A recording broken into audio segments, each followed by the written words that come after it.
I was fascinated with 3D graphics, and I got an Acorn Atom and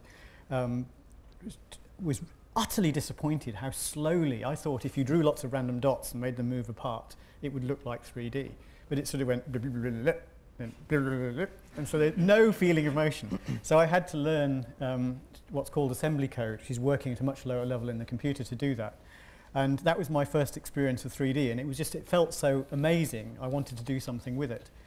I then went to university, cutting a long story short, and met Ian Bell, who was actually working on a game. And it seemed logical to do a game, because by then, sort of what I hinted at just now, I think we're both huge fans of using computers for gaming, but thought just parroting games from the arcades is way short of what we could do. You know, we wanted to write a game for ourselves, and we figured there were a lot of people like us out there who would similarly want a game, who were sick of the coin drop. What's the point of having a coin drop mentality in a computer you've got at home?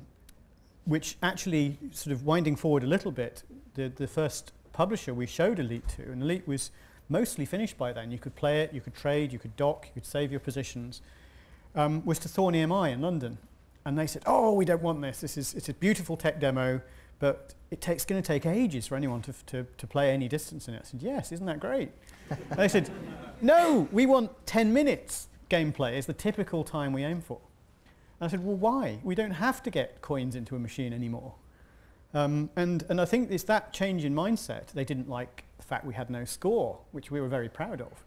I think one of the things that riled both Ian and I is a lot of the games that were then coming through on computers like the BBC Micro and the just released Commodore 64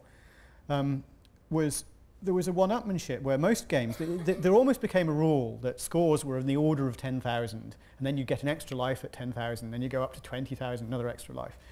And then some games started making it 100,000, and it was 1,000,000. And you just think, well, no, it just became utterly, utterly pointless. And so, you might as well just etch 2 zeros after the score and ignore it. So it's that sort of mentality. Well, so what if you could spend score to get better stuff? And that's where the concept of money came from. But the setting at the time, as you say, we didn't sit down and say, right, we're going to conquer the world by writing a computer game. It was more of a case of, it's the right place, right time, in the sense that the opportunity was there. So what drove us, I think, was not to make the ultimate game, but to make a game that we would want to play.